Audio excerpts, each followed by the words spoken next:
Todo lo que sea sumar en esta categoría es bueno.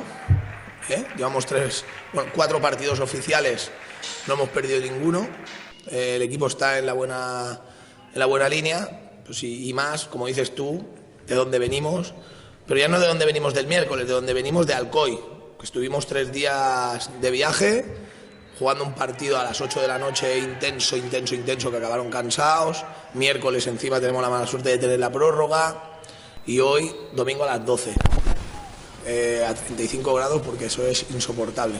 Entonces yo a los chicos no les puedo decir nada más. Habéis visto que un equipazo como el Baleares, el punto ya lo daba por bueno, pero no lo daba por bueno ahora, lo daba por bueno desde el principio, porque han intentado cada vez que se iba el balón fuera, darle un ritmo lento al partido, ya les iba bien. Bueno, eso habla bien de nosotros, nos hemos ganado el respeto de que cuando vienen aquí, ojo el Cornellá, porque el Baleares es un equipazo hecho para subir a segunda A. Entonces, nada, felicitar a los jugadores otra vez, porque es que, como siempre digo, cuando una persona lo da todo en esta vida no se le puede pedir nada más. ¿Que nos hubiera gustado ganar? Sí, pero bueno, un puntito más y a seguir. Ya vemos que es muy difícil ganar todo, de hecho, solo lo ha hecho un equipo.